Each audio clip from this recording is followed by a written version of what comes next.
So the next event I attended was the Beer, Bourbon, and Barbecue Festival that actually took place at Curtis Hickson Park. This was by far my favorite event. Curtis Hickson is a great place to have events. It's in downtown Tampa. It's near a bunch of little restaurants, close to South Howard Street. It's a park, so it's really open. There is a fence. There was a fence around it. Um, it was $40 for admission, and that included a little souvenir shot glass, as and it was only for 21 and up. So they had people at the front gate checking IDs. There was a option to purchase advance tickets, so they split the lines up for people that had advance tickets as well as people that still needed to purchase tickets. That was really smart, having two different lines. That helped get the people in as fast as they could, so there wasn't a long line. People weren't waiting outside for a long amount of time. They had someone that checked the ID and put the wristband on your arm. Then when you moved up, if you had to pay, you had to give someone money, and then the next person directed you to the table.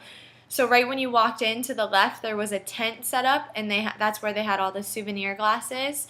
So you would just give them your ticket for the souvenir glass, and they would give you the souvenir glass, and then they had a trash can right next to that, so you could throw the wrapping into the trash can so you weren't littering.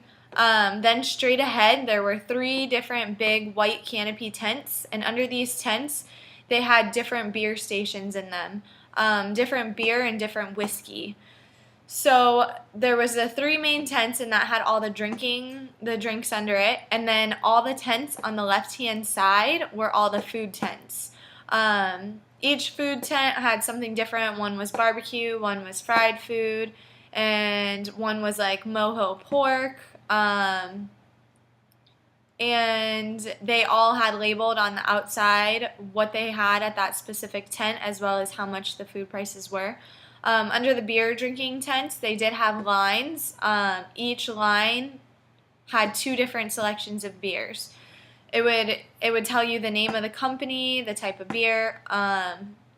They could have expressed better on if it was like a pale ale, a dark beer, amber, lager, something like that, to give people kind of an idea, because these were new beers they were introducing to the public, so no one really knew what they were. They did display the company's names, a couple of Sam Adams, Cigar City. That was nice, but still, like I said, a beer selection would have been a better choice. The whiskeys were actually displayed well. It would say the name of the whiskey and then what kind it was. I remember there was like a maple one, and it said maple flavored whiskey. There was a Fireball tent, it said cinnamon whiskey. So the whiskeys were done well. And then off to the right side was the VIP tent. And I didn't go into VIP, so I didn't really get to experience that. But under the VIP tent, they had their own drinking stations as well as their own food provided for them. And then there was a huge stage in the front of it where they were playing bluegrass music all day. They did have water coolers at each of the beer stations at the end of the table. That was an excellent idea. You could just pour your beer out of your cup and pour water into it if you needed to get hydrated. So people, I mean, it was really hot out that day. This was back in February when it was just starting to warm up. So people definitely had an option to get water. The other tent sold different beverages if you wanted bottled water or Coke or whatever you preferred.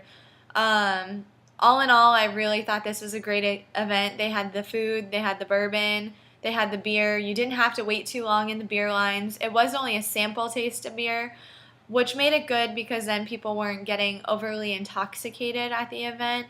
That was a good risk management factor. Instead of people giving a 16-ounce beer, they got a 4 ounces, 6-ounce glass that they took a little beer shot out of, and then could try all the other beers without getting super intoxicated. I also thought checking IDs and it being a 21 and up event was a good idea because mostly they were promoting alcohol. So families and kids, I don't really feel needed to be there.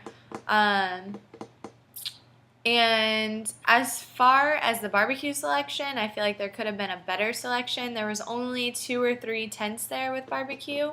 I feel like they could have reached out to more individuals in the community and got them to incorporate their food trailers, food trucks, or whatever there.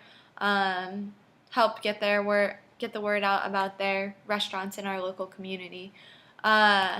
But all in all, like I said, it was my favorite event, and you even got to keep the little souvenir shot glass. So people didn't feel as if they weren't purchasing the ticket without getting anything. I mean, people always like something free or something worth their while to go to the event.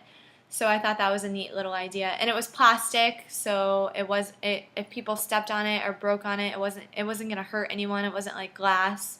That was also another good key factor. They did also have tickets that if you didn't want to drink, they were selling designated driver tickets for half the price. So I thought that was a really good idea too, to prevent a lot of people from driving intoxicated. And yeah, that was beer, bourbon, barbecue event. Thanks.